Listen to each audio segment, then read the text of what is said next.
Hello बच्चों, मैं Deepak Singh, masters student of IT Kanpur. हम क्लास 12th का लास्ट चैप्टर पढ़ रहे हैं जो हमारा है बायोमोलिक्यूल्स।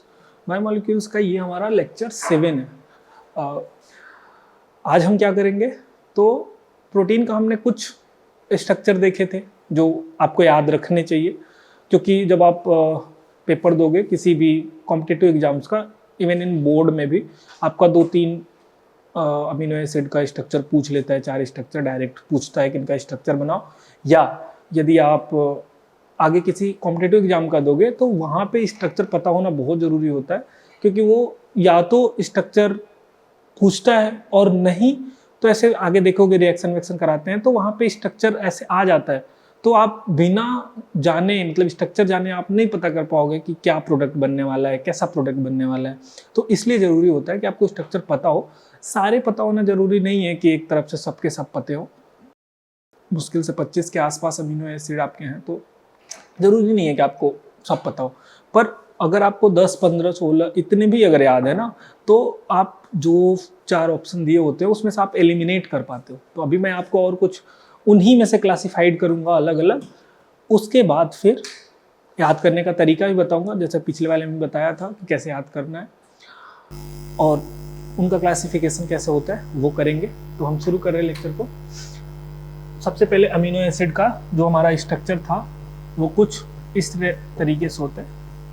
ऐसे यहाँ पे NH2 ग्रुप लगता है, यहाँ पे ऐसे हाइड्रोजन होता है और यहाँ कोई अल्काइल ग्रुप लगता है, और इसी अल्काइल ग्रुप को चेंज कर करके हमारा अलग अलग स्ट्रक्चर फाइंड हुआ था, अलग अलग अमीनो एसिड मिले थे। और अगर आपको पिछले वाला अगर आप पेज पलट के देखोगे तो आपको वहाँ पे मिलेगा। ये एक रिप्रेजेंटेशन है, क्या है, representation of amino acid, amino acid ऐसे ही दिखाया जाता है। ठीक, अब यहां से ना एक चीज याद रखते हैं कि जब भी ये NH2 ग्रुप लेफ्ट साइड में होगा इस वर्टिकल लाइन के, तब हम इसे कहते हैं L अमीनो एसिड। क्या कहते हैं? L amino acid.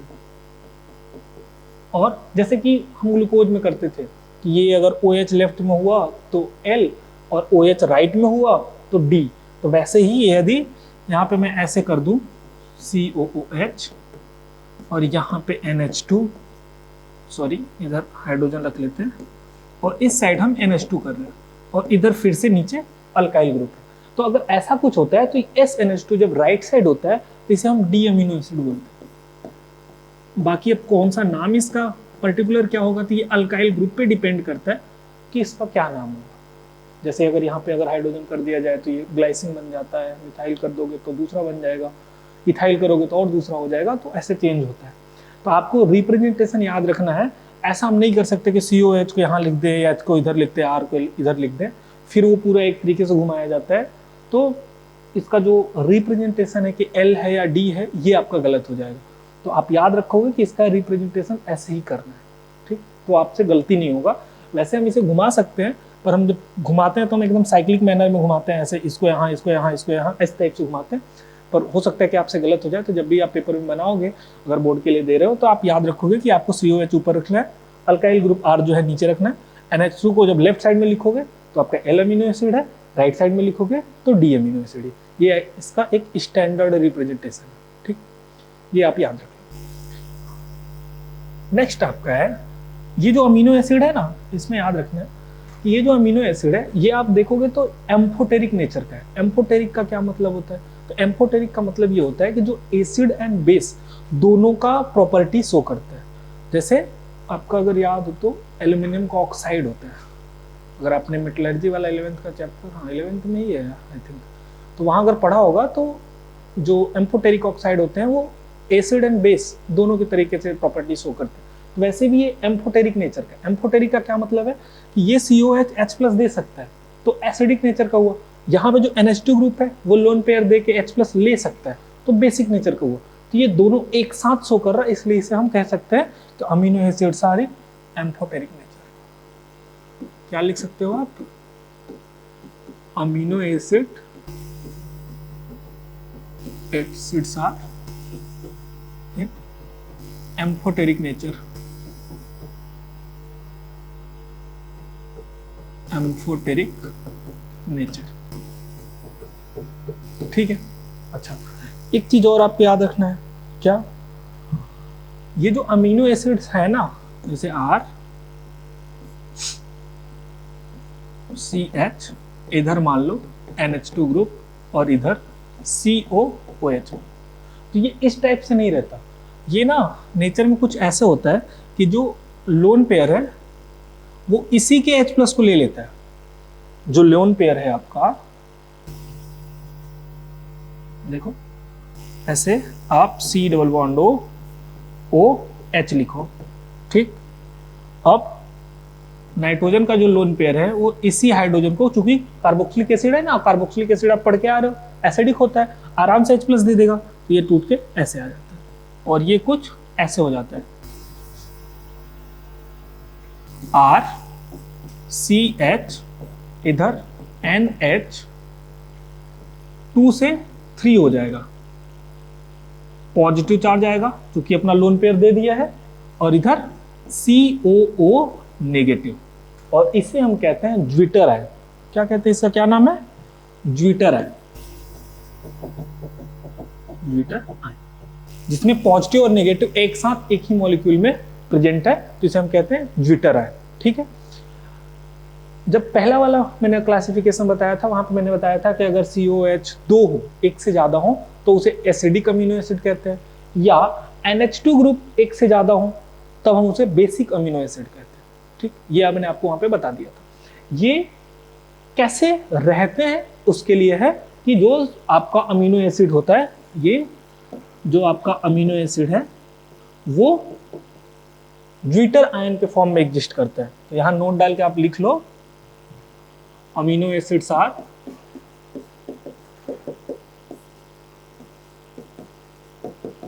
amino acids are found in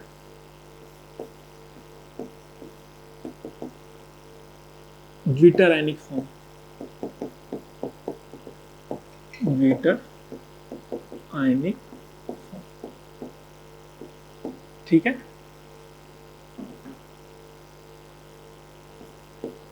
तो याद रखना है, ये जब भी मिलता है हमें नेचुरली तो वो ज्विटर आयन के फॉर्म में मिलता है, ठीक। इसे नोट करवा, ठीक है। अब दूसरा वाला मैंने आपको जो बताया था यहाँ पे, acidic amino acid and basic amino acid का। तो देखो, लेट सपोज आपको एक अमीनो एसिड लो, RCH,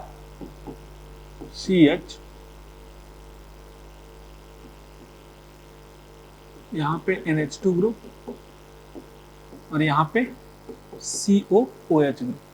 तो कॉम्पिटिटिव एग्जाम में आपसे एक क्वेश्चन पूछा जाता है, मान लो एक एसिडिक अमीनो एसिड है या बेसिक अमीनो एसिड, जैसे आपको अगर याद हो तो लाइसिन होता है, वहाँ पे वो बेसिक अमीनो एसिड है, या अर्जिनिन होता है वो बेसिक अमीनो एसिड है। तो एक से ज़्यादा NH2 ग्रुप है, तो एक से जब ज़्यादा NH2 ग्रुप होते हैं ना, तो उसका pKa वैल्यू भी अलग अलग आता है।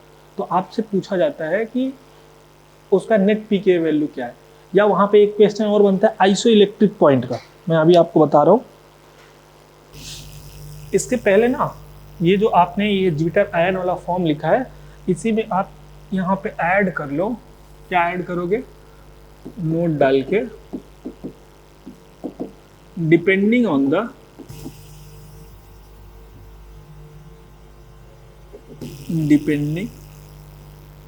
The pH of the solution, zwitter ion exist in three forms। कैसे कैसे रहता है? तो देखो,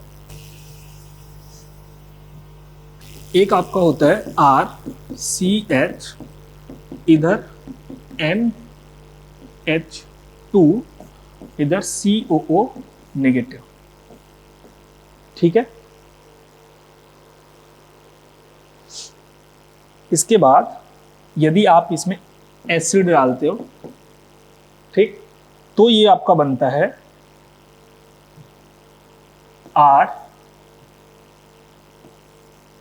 RCH, इधर NH3 पॉजिटिव और फिर से COO नेगेटिव, कुछ इस टाइप से। पहले RCH NH2 CO नेगेटिव, एक बार एसिडिक मीडियम मतलब H प्लस बढ़ाओगे, H प्लस बढ़ाने का क्या मतलब होता है कि उसका pH डिक्रीज कर रहे हैं, तो आपका ये जो नाइट्रोजन का, अब याद रखना है कि जब भी आप एसिडिक मीडियम बढ़ाओगे तो कभी भी CO माइनस H प्लस नहीं लेगा। क्यों? क्योंकि जब ऑलरेडी ये H प्लस दे चुका है और जब आप एसिडिक मीडियम H प्लस और दे रहे हो तो ये नहीं लेगा। इससे पहले ये जो बेसिक नेचर का NH2 अमीन ग्रुप है ये आराम से लोन पेयर देके H प्लस ले लेगा और ये बनाएगा NH3 पॉजिटिव। इसके बाद फिर से यदि आप pH को घटाते हो, एसिडिटी बढ़ाते हो, तो इसके बाद अब ये आने वाला है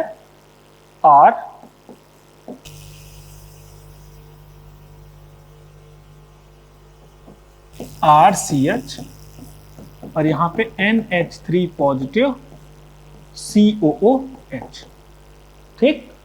अगर आप यहां पे देखोगे तो ये आपका ज्विटर आयनिक फॉर्म है। ये क्या है? Zwitter ionic form. ये आपका है कैटायनिक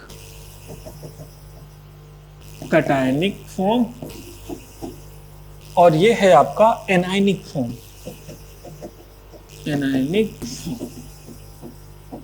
ठीक है। तो depending on the pH of the solution, zwitter ion exist in 3 form. पहला आपका है एनायनिक फॉर्म में, अगर आप H प्लस बढ़ाओगे यानी कि pH घटाओगे, H plus acidic medium increase करने का मतलब यह है कि pH को डिक्रीज कर रहे हैं, तो आप चले जाओगे ज्विटर आयनिक फॉर्म पे। फिर से H प्लस अगर आप बढ़ाते हो यानी pH को लो करते हो तो फिर आप पहुंच जाओगे कैटायनिक फॉर्म पे। अच्छा, इसी के जस्ट अपोजिट अगर लेट सपोज कि मैं कहूं कि इधर से मैंने OH बढ़ाया, OH माइनस, तो इधर से इधर आओगे। अगर यहां से ऐसे OH माइनस अगर बढ़ाओगे तो इधर पहुंच जाओगे। तो depending on the pH of the solution, zwitter ionic exist in 3 forms, anionic form, zwitter ionic form and cationic form. इसे नोट कर लो आप। इधर से आप एक खींच के लिख सकते हो कि हम अभी बढ़ा रहे थे ना, ऐसे आप कर सकते हो कि इस साइड से आप इधर जब जा रहे हो तो क्या कर रहे हैं हम, इस साइड आपका हाई pH है, हाई pH, यहां पे ये मॉडरेट pH है,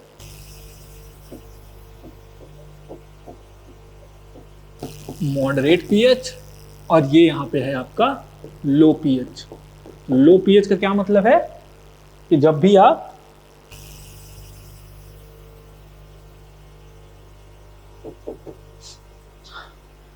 एसिडिक मीडियम बढ़ा दोगे, लो pH पे रखोगे, तो आपको ज्विटर आयनिक फॉर्म में ना मिलके कैटायनिक फॉर्म में मिलेगा।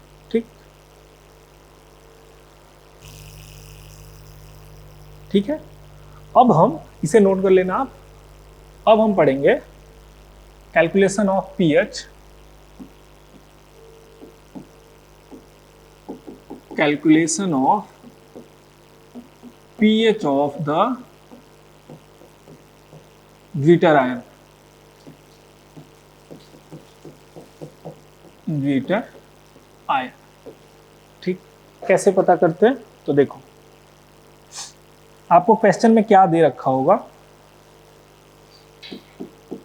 आपको ऐसे देता है कि एक अमीनो एसिड है, आपको ये नहीं बताएगा कि वो एसिडिक है या बेसिक है, ठीक है, और उसके 3 आपके पीके वैल्यू दे रखे होंगे।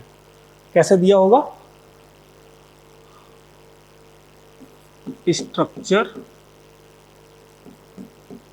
Structure of question.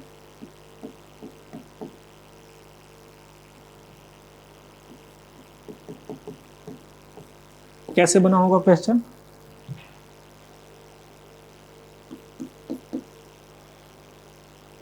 the question you have to given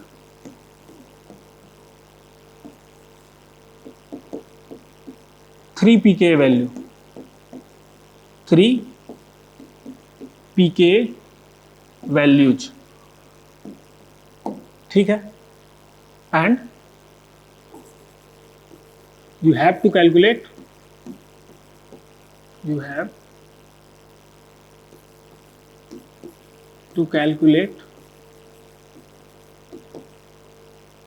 pH, ठीक है।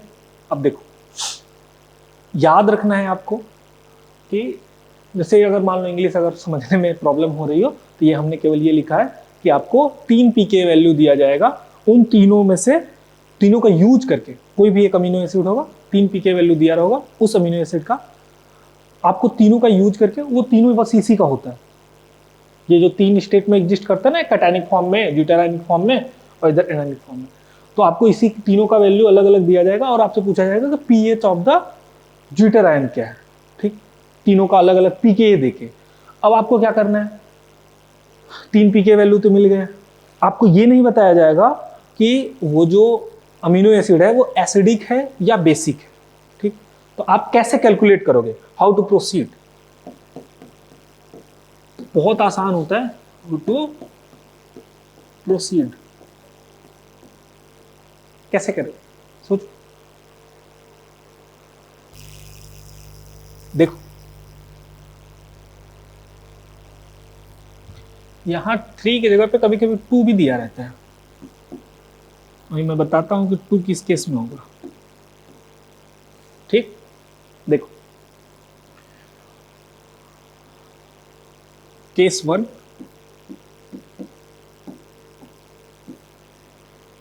यदि आपके पास 2 दिया है, इसका मतलब if you have given 2 pKa values, ठीक, तो उस केस में यहां लिख लो, then it is a neutral amino acid, neutral amino acid, ठीक, ये याद रखना। यदि आपको केवल 2 पीके वैल्यू दिया जा रहा, इसका मतलब वो न्यूट्रल अमीनो एसिड है। कैसे पता करेंगे उसको, तो बहुत आसान है, नेट आगे पीके निकालोगे, नेट पीके क्या होगा,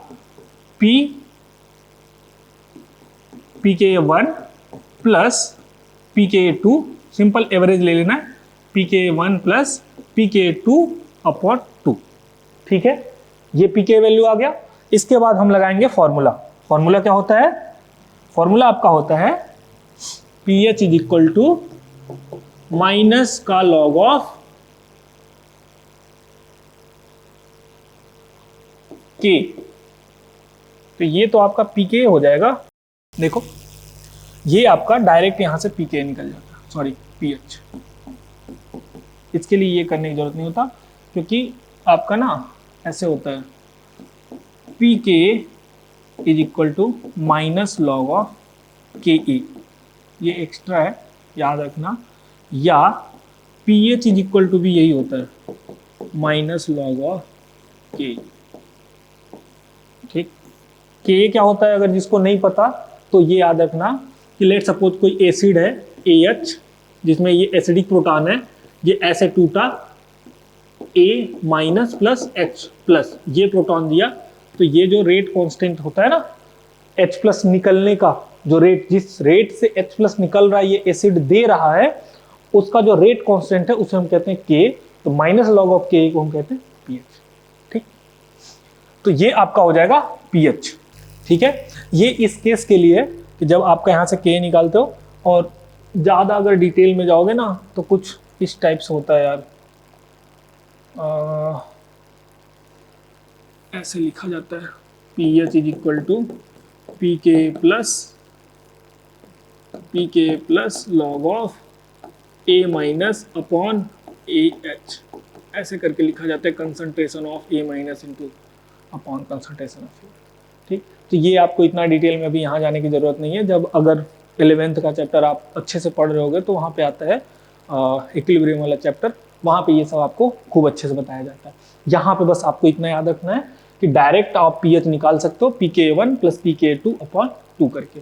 ये कट जाते हैं, अभी log 1 आएगा, ये कंसंट्रेशन ऑफ A माइनस और कंसंट्रेशन ऑफ जो AH होता है वो बराबर होता है, तो ये कट के 1 आ जाता है, फिर log 1 0 हो जाता है, वहां से हम pH को pKa के बराबर लिख लेते हैं। तो एक्चुअली यहाँ पे जो ये निकल रहा है वो आपका pKa निकल रहा है, पर चूंकि pKa pH के यहाँ के लिए बराबर है इसलिए हम direct pH is equal to pKa1 plus pKa2 upon 2 करें। ऐसा हमेशा नहीं होगा क्योंकि pH के साथ pKa प्लस ये कंसंट्रेशन लगा होता है। अगर वहाँ वाला अगर करोगे ना, मतलब इक्विलिब्रियम वाला चैप्टर का, अगर जो हिंदी में पढ़ता है वहाँ पे साम्य अवस्था करके चैप्टर होता है, अगर वहाँ पे पढ़ोगे तो वहाँ पे आपको दे रखा होता है कि A माइनस का कंसंट्रेशन कितना है और ये जो एसिड है उसका कंसंट्रेशन कितना है, किस पे, ये इक्विलिब्रियम पे। इस इक्विलिब्रियम पे A माइनस कितना है और AH कितना है, अलग अलग कंसंट्रेशन दे रखा होता है, तो ये हमें पता चल जाता है। चूंकि यहाँ के लिए हम बराबर मान के चलते हैं तो ये log 1 0 हो जाएगा और pH आपका pKa के बराबर होगा। ठीक, चलो ये हुआ आपका जब न्यूट्रल अमीनो एसिड होगा। अच्छा, लेट सपोज आपका न्यूट्रल ना हुआ तो केस 2 क्या है, if 3 pKa values are given। ठीक, अब अगर 3 दिए तो अब 2 पार्ट हो सकता है। कैसे कैसे देखो,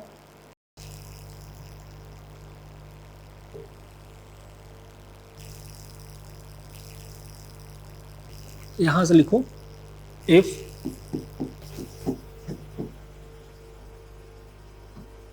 2 of them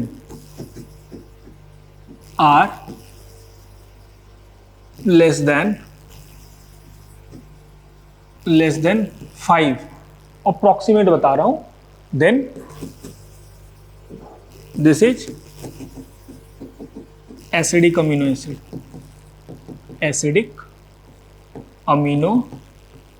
acid। और यही मान लो कि आपका दूसरा वाला जो है, if 2 of them are greater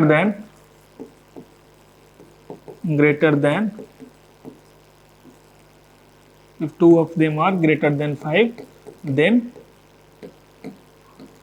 this is basic amino acid. आपको देख के पता चल जाएगा। ठीक, ये एक आइडिया है, ऐसा मतलब रफ कह सकते हो, ऐसा नहीं है कि एकदम स्ट्रिक्टली फॉलो करना। ठीक, ज़्यादातर केसेज में ऐसा देखा जाता है कि जो एसिडिक अमीनो एसिड होता है वो 3-4 के आसपास उसका पीके वैल्यू दिया जाता है, और जो दिया जाता है मतलब अपने से नहीं देते हैं, आता है। जो बेसिक अमीनो एसिड होता है वो 8-9 के आसपास, 7.5 ऐसे रहता है, 10 या 12-13 ऐसे भी चला जाता है। तो देखो उस केस में हमें क्या करना है, तो उस केस में हमें क्या करना है, इन दोनों के केस में लेट सपोज जब यहाँ पे पीएच यूज करोगे तो क्या करेंगे, मान लेते हैं, मैं ऐसा कह रहा हूं कि ऑर्डर में लगाओ, pK1 से बड़ा pK2 है, से बड़ा pK3 है। ठीक है, तो आप क्या करोगे, जो लीस्ट 2 होंगे ना, ये जो 2 लीस्ट होंगे, ये बहुत याद रखना है, ये वाले इसको लेंगे, pK1 प्लस pK2 अपॉन 2। याद रखना है, ये गलत नहीं होना चाहिए। यहां पे हम क्या करेंगे, यहां पे भी हम ऐसे कह दे रहे हैं कि pK1 से बड़ा pK2 है, से बड़ा जो भी दिया होगा उसको ऑर्डर में लगाएंगे, और यहाँ पे pK3 है। अब हम यहाँ पे जो 2 बड़े वाले होंगे उसको हम लेंगे, ये इन दोनों को लेकर हम बनाएंगे। तो यहाँ पे जब आप लिखोगे तो यहाँ पे लिखोगे pH is equal to pK2 plus pK3 upon 2। इस तरीके से आप लिखोगे। ये आपका है pK1 and pK2 are least 1, ठीक।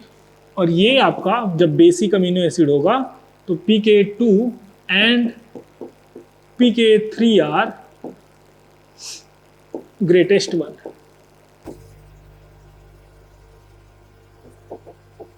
ग्रेटेस्ट 1। जो दो बड़े वाले होंगे आपको वो दोनों लेने हैं। तो जब भी आपको इस तरीके से दे रखा होगा, अभी मैं आपको क्वेश्चन देता हूं, लेट सपोज आपका कुछ ऐसे दे रखा है, ये आप लिख लेना। अब देखो, ये आपके थे pK1 pK2 लीस्ट इसमें लेंगे, उसमें जो दो बड़े वाले होंगे उसको लेंगे, ठीक। ये आप इसको ब्रैकेट में कर लो, इसको, ये बेसिक अमीनो एसिड है और ये आपका एसिडिक अमीनो एसिड है, ये आप इतना कर लो, ठीक है। अब देखो, मैं आपको क्वेश्चन दे रहा हूं, लेट सपोज आपको कुछ क्वेश्चन कुछ ऐसे दे रखा है, आपको एक अमीनो एसिड दे रखा है RCH, यहाँ पे NH2 है और यहाँ पे COOH है, ठीक। आपको कह रहा कि इसका pK1 जो है वो 3.2 है, जो pK2 है वो लेट सपोज 4.5 है, और जो pK3 है वो आपका कितना ले लूं, 9.5, ऐसे कुछ करके दे रखा, ठीक। अब हमसे बोला गया कि फाइंड pH, ऐसे कुछ बोला। अब हम क्या करेंगे, तो हम ऐसा करेंगे, इसको निकालने के लिए, ठीक है। देखो, इसको जब निकालना होगा तो चूंकि ये दो जो छोटे वाले हैं ये हम लेंगे हमेशा, तो ये जब दो छोटे वाले लेंगे तो क्या होगा, pH is equal to 3.2 plus 4.5/2 and that is equal to 5 2 7 हुआ और 4 3 7, ठीक, 2, ये कितना हो जाएगा 3.8, ठीक है। तो ऐसे इनका वैल्यू निकाला जाता है, ठीक। अच्छा, मान लो कुछ ऐसे दे रखा हो, दूसरा question, R is equal to CH, इधर आपका NH2 ग्रुप है, इधर आपका COOH ग्रुप है, और यहां पे आपका लिखा फाइंड pH, ठीक है। आपको pK वैल्यू दे रखे हैं, pK1 is equal to 2.9, pK2 is equal to 9.8 and pK3 is equal to 11.5, ऐसा कुछ करके दे रखा है, ठीक है। अब कैसे निकालेंगे, तो आपको देख के लग रहा है ना कि 2.9 बहुत छोटा है, ये दोनों दोनों बहुत बड़े बड़े हैं इसकी कंपैरिजन में। इसका मतलब ये एक बेसिक अमीनो एसिड है, और बेसिक अमीनो एसिड में हम क्या करते हैं, जो लास्ट की ये दोनों है इसको ले लेंगे। ऐसा नहीं है, इसको आगे पीछे भी लिखा जा सकता है, जैसे ऐसे मैं कर दूं, ऐसे कर दूं, नहीं तो आप सोचो कि हमेशा 2 और 3 को ही लिखना है, तो ऐसा नहीं है यार। 10.2 और इसका कर दिया फिर से वही 2.8 या 2.9। अब हम क्या करेंगे, तो ये एक बेसिक अमीनो एसिड अभी भी बेसिक ही है, कैसे निकालेंगे, तो फिर से इसके यहां पे हम लिखेंगे pH इज इक्वल टू, अब चूंकि ये दो बड़े बड़े हैं तो ये बड़े वाले लिखेंगे, ठीक, इसकी कंपैरिजन में, तो ये हो जाएगा 10.2 प्लस 11.5/2, ये कितना हो जाएगा 7 और 21 अपॉन 2, तो 1 1 0 8 5, ठीक है, तो इस तरीके से हम वैल्यू निकालते हैं। ऐसा क्यों हो रहा, तो देखो यहां पे ये चूंकि बेसिक की तरफ ज्यादा है, 2 बेसिक वाले हैं, तो इसी से इसका भी वैल्यू बेसिक की तरफ 10.85 आ रहा। ठीक, इधर अगर पीछे वाले को देखोगे, यहां पे जब अगर यहां पे देखोगे तो ये जो देखो 2 एसिडिक नेचर के हैं, ये भी कम है, ये भी कम है, इसलिए एसिडिक टाइप का आ रहा।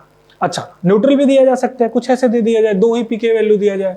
लेट सपोज आपको तीसरा क्वेश्चन ऐसे दे दिया जाए कि एक अल्काइल ग्रुप कोई लगा हुआ है, इससे एक NH2 ग्रुप इधर लगा है, इधर आपका COOH ग्रुप लगा है, और इसका लिखा कि फाइंड pH।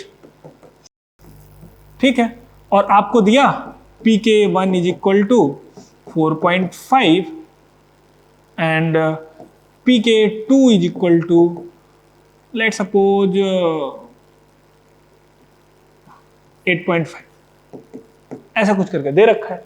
अब आपसे बोला फाइंड pH, तो अब आपको 2 ही जब दे रखा है तो आपके पास तो चॉइस नहीं है। जब आपको 2 से ज्यादा दे रखा था तब आपके पास चॉइस था कि आप 2 छोटे वाला लेना है या 2 बड़े वाला लेना है। जब 2 ही दे रखा है तो बस simply pH is equal to, दोनों को एवरेज ले लेंगे, दोनों का 8.5/2, ये कितना हो जाएगा 0, 8 4 12 1 13 2 हो जाएगा 6.5।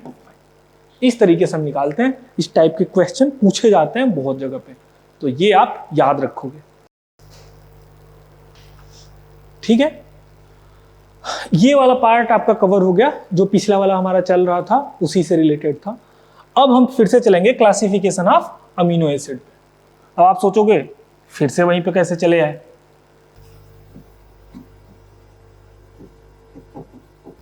Classification of amino acid, amino acids. ठीक है, 2 तरीके का होता है। पहला आपका है एसेंशियल अमीनो एसिड,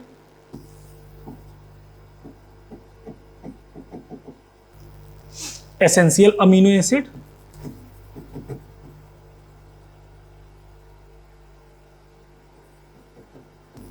और इधर है आपका नॉन एसेंशियल।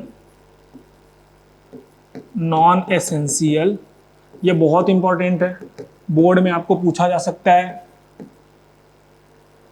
और कॉम्पिटिटिव एग्जाम में देगा, तो वहां पे क्वेश्चन इस तरीके से बनाएगा ना कि 4 ऑप्शन आपको दे देगा और उसमें से ऐसे कह देगा कि इनमें बताओ कौन सा नॉन एसेंशियल अमीनो एसिड है या कौन सा एसेंशियल अमीनो एसिड है, इस टाइप से आपसे पूछेगा। तो इसलिए आपको ये पता होना जरूरी है, क्योंकि आपके पेपर में आएगा, और आप हमें तो पता है अगर पेपर में नहीं आएगा तो आप पढ़ोगे नहीं।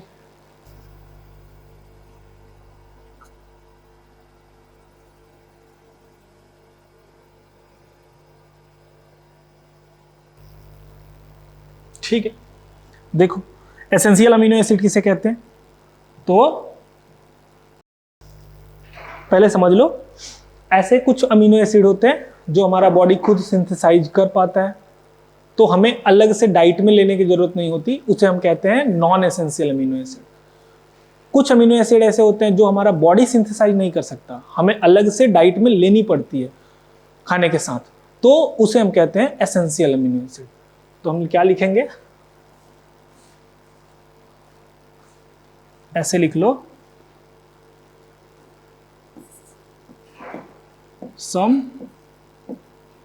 amino acids are synthesized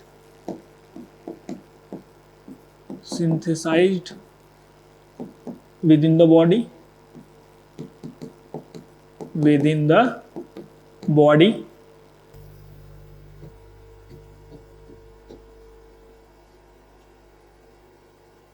they are called, तो इसे नॉट लिख लो, they are not synthesised within the body, so we take with diet. जब खाना खाते हो they are called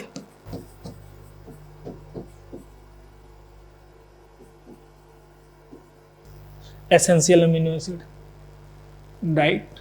So they are called essential amino acid, essential amino acid, amino acids. ठीक है, इसे पढ़ लो. Some amino acids are not synthesized within the body, so we take with diet, so they are called essential amino acid. अच्छा, दूसरा क्या है? बस उसी का just opposite. Some amino acids are synthesized in the body, synthesized within the body.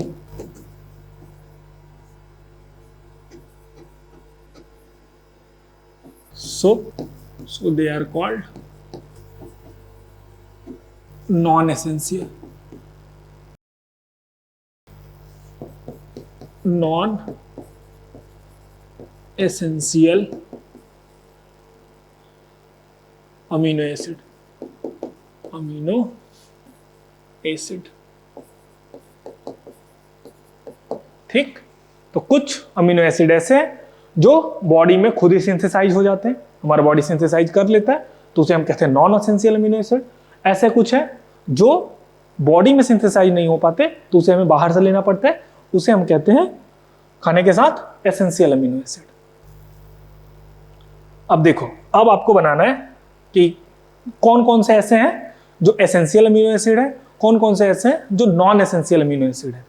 तो आप यहां डाल लो एसेंशियल अमीनो एसिड्स. क्या लिखोगे? Essential amino acid. टोटल आपके 10 हैं. ठीक है, कौन कौन से?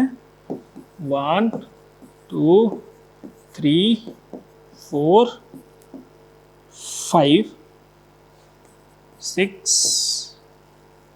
7 8 9 10.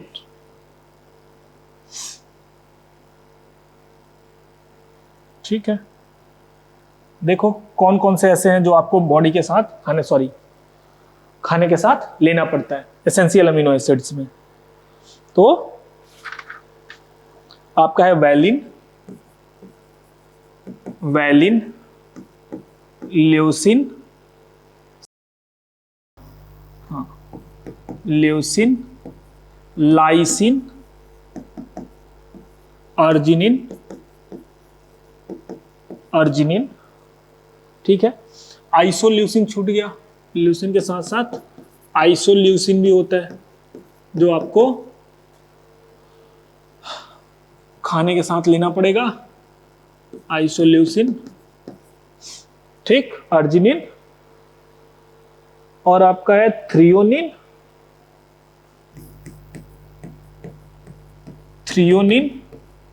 एक है आपका ट्रिप्टोफेन,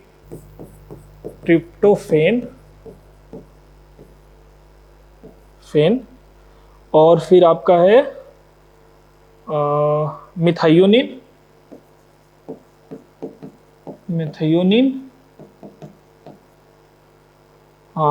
हिस्टिडीन, एक और होना चाहिए यार, 10 होते हैं. फिनाइल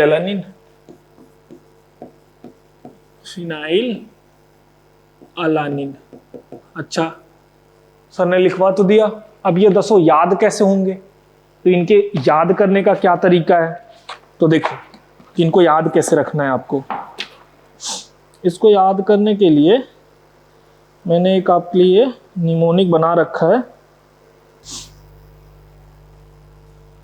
ये आप आगे नोट कर लोगे. ये एसेंशियल अमीनो एसिड्स है और आपको याद होना ही चाहिए. निमोनिक क्या है?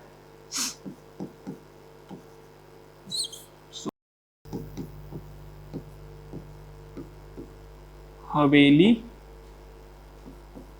पे तुरंत, ऐसे लिख लो, तुरंत मिलो पीएम से। ठीक है, अब देखो ये कैसे यूज होगा।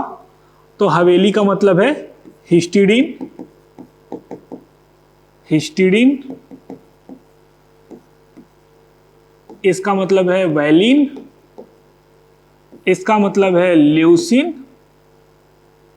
ये आपका आई भी बड़े से होगा क्योंकि आइसोल्यूसिन भी लिखना है ना, हवेली। ठीक, तो ये आपका है यहां पे ल्यूसिन, या इसको पहले आगे लाइसिन लिख लो, लाइसिन। फिर ये आपका दूसरा वाला जो एल है वो होगा ल्यूसिन। फिर आई आपका जो आएगा वो होगा, ये होगा आइसोल्यूसिन, आइसोल्यूसिन।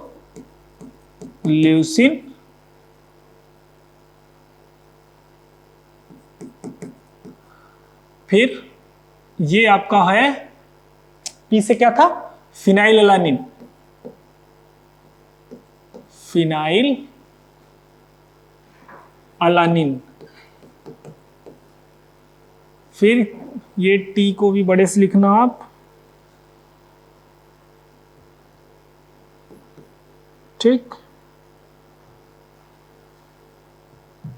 ये आपका एक टी है ट्रिप्टोफेन के लिए, ट्रिप्टोफेन।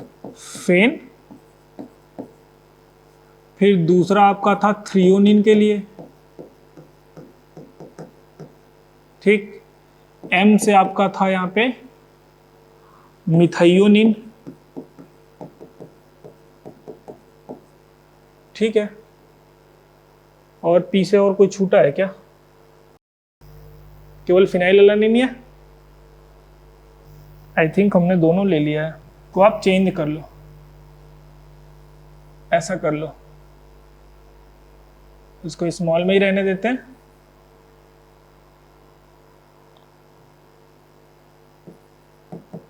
मिलो, और इसको स्मॉल में छोड़ दे रहा हूं, और इसको कैपिटल में कर लो। अब आप पी के लिए लिख लो यहाँ पे फिनाइल अलानिन, फिनाइल अलानिन। और एम के लिए लिख लो मिथाइयोनिन। देखो आपके 10 हो गए,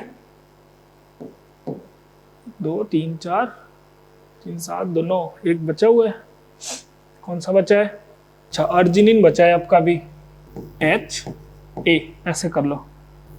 तो ए से आपका अर्जिनिन हो गया, ठीक।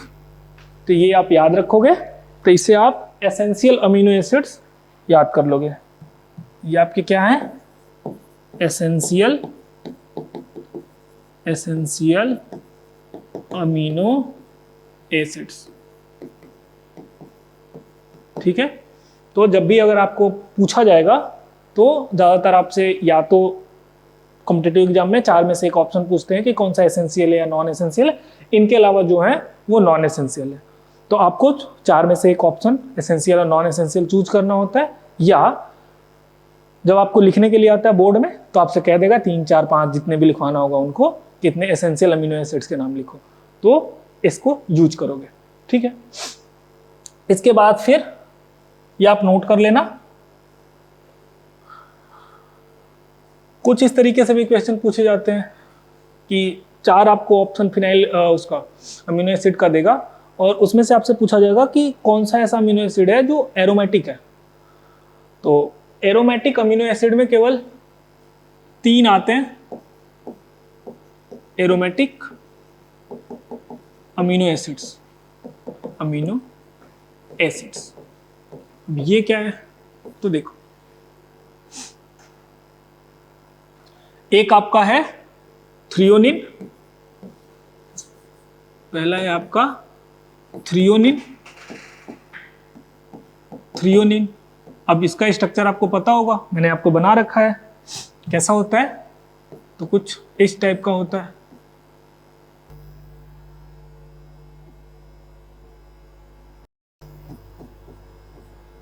यहाँ पे OH होता है,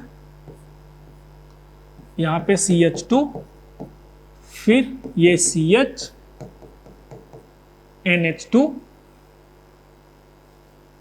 NH2 और ये COOH। ठीक है।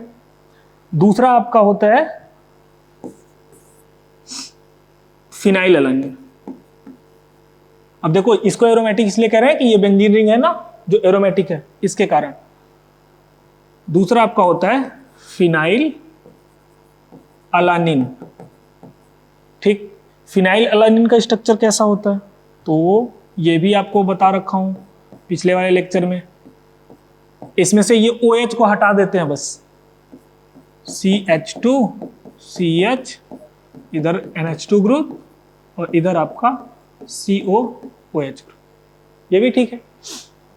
इसके बाद आपका होता है ट्रिप्टोफेन। क्या होता है? ट्रिप्टोफेन। ट्रिप्टोफेन, ठीक। इसका स्ट्रक्चर कैसा होता है तो देखो, इसका कुछ इस टाइप का स्ट्रक्चर होता है। यहां पे ऐसे बेंजीन रिंग, इधर नाइट्रोजन लगा होता है NH ग्रुप, और यहां पे ये पाई बॉन्ड होता है, और इधर CH2 और फिर यहां से CH, इधर NH2 ग्रुप और इधर COOH ग्रुप। तो फिर से ये देखो बेंजीन रिंग है। तो ये तीन हम एरोमेटिक अमीनो एसिड में इनको कंसीडर करते हैं। एक चौथा है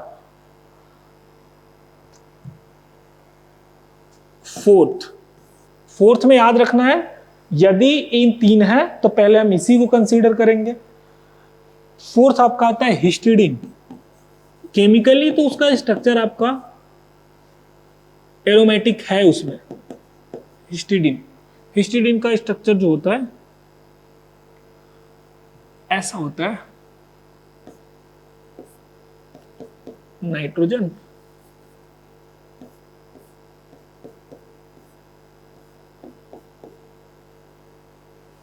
एक दो तीन चार पांच, कुछ इस टाइप से होता है,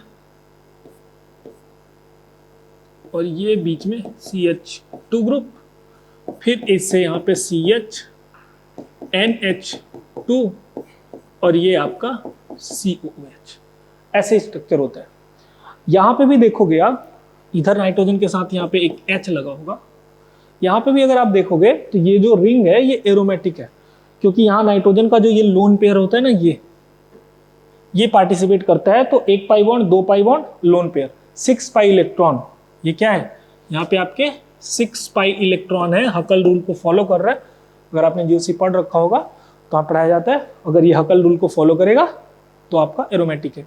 तो केमिकली ये एरोमेटिक कंपाउंड है, बट बायोलॉजिकली इसे एरोमेटिक कंपाउंड नहीं माना जाता है।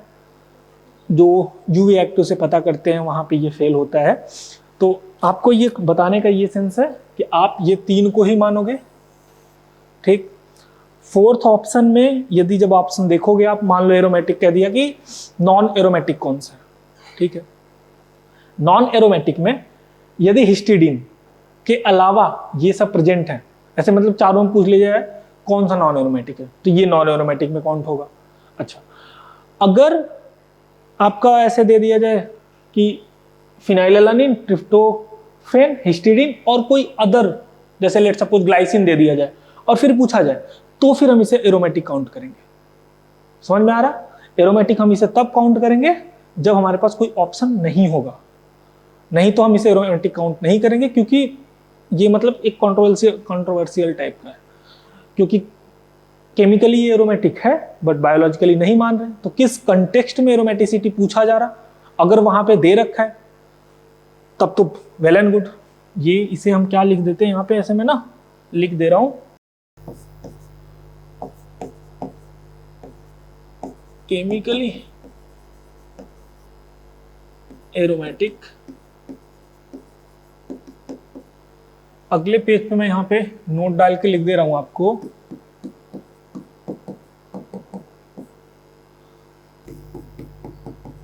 हिस्टिडीन इज केमिकली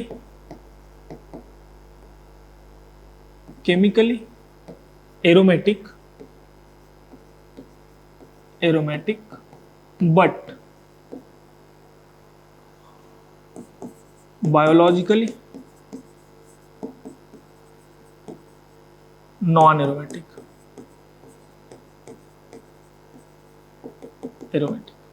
ठीक है. It depends on the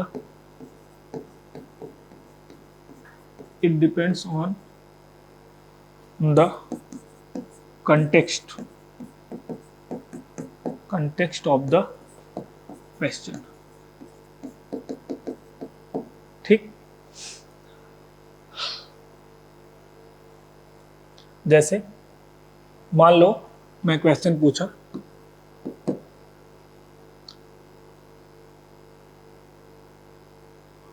which of the following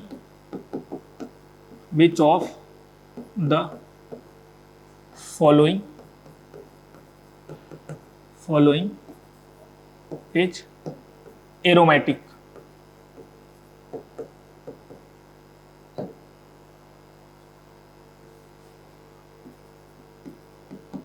Which one? मैंने कह दिया एक ही एरोमेटिक इसमें से है. अब मान लो मैंने ए ऑप्शन आपका बनाया हिस्टिडीन, दूसरा आपका मैंने बी ऑप्शन बनाया फिनाइलअलानिन,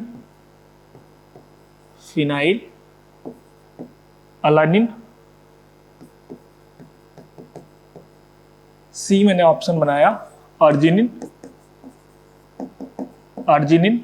और डी आपका ऑप्शन बनाया हमने लेट सपोज ग्लाइसिन. अब आपसे पूछा जाए कि इसमें से एरोमेटिक कौन है.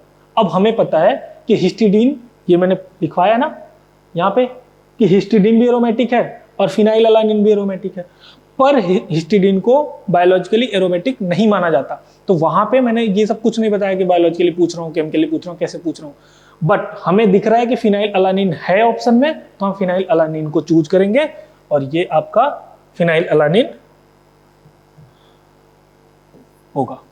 ठीक. इफ यहां नोट डाल लो,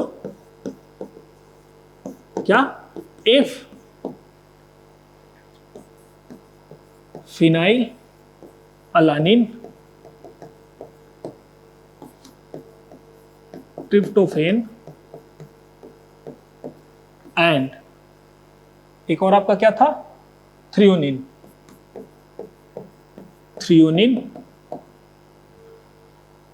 is present, then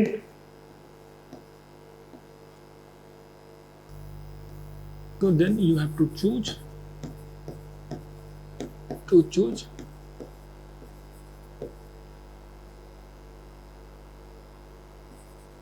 one of three, one of these three. ठीक. बट मान लो कुछ ऐसे बना दिया जाए दूसरा क्वेश्चन,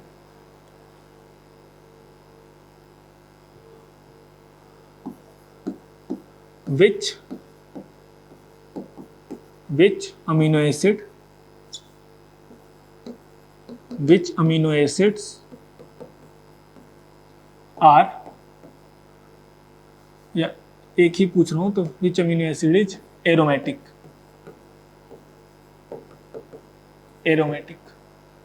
ठीक. पहला ऑप्शन हिस्टिडीन, दूसरा ग्लाइसिन, थर्ड ऑप्शन आपका बना ले रहे हैं हम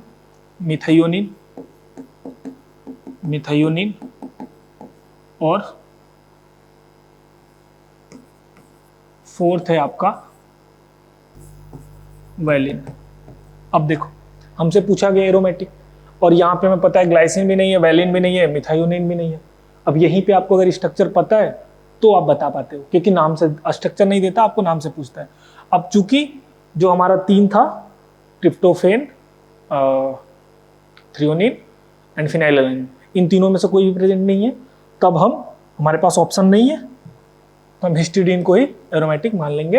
हिस्टिडीन केमिकली एरोमेटिक होता है, उसका स्ट्रक्चर एरोमेटिक होता है, बायोलॉजिकली नहीं होता, इसलिए थोड़ा सा कंट्रोवर्शियल है।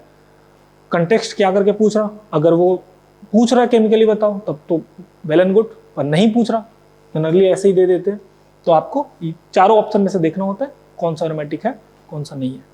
ठीक, कभी कभी ना ऐसे भी पूछता है कि कौन सा साइक्लिक है और कौन सा एसाइक्लिक है, ऐसे भी करके जेईई मेंस में क्वेश्चन पूछा गया है कि कौन कौन से ऐसे अमीनो एसिड हैं जो साइक्लिक है, तो वो भी नोट कर ही लो। साइक्लिक अमीनो एसिड्स कौन कौन से होते हैं, तो पहला आपका होगा जिसमें जो एरोमेटिक है वो तो होंगे ही, हिस्टिडीन ये होगा एरोमेटिक है, तो क्योंकि साइक्लिक एरोमेटिक होने के लिए साइक्लिक होना जरूरी है, तो हिस्टिडीन है आपका, फिनाइल अलानिन है, फिनाइल अलानिन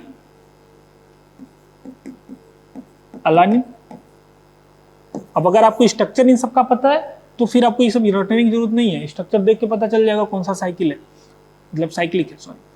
हिस्टिडीन, फिनाइललानिन, थ्रियोनिन और फोर्थ था आपका ट्रिप्टोफैन।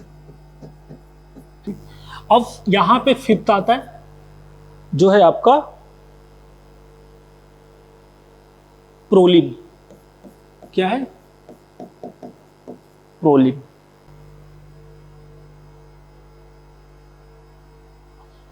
ये वाला स्ट्रक्चर आप एक बार करेक्ट कर लो, ये CH2 मैंने गलत जगह से निकाल रखा है इस वाले में, इसमें ना ऐसा कर लो आप, ये जो दो कार्बन बीच में होते हैं ना CH2 वहां से निकलता है, तो हम ऐसा कर लो ना,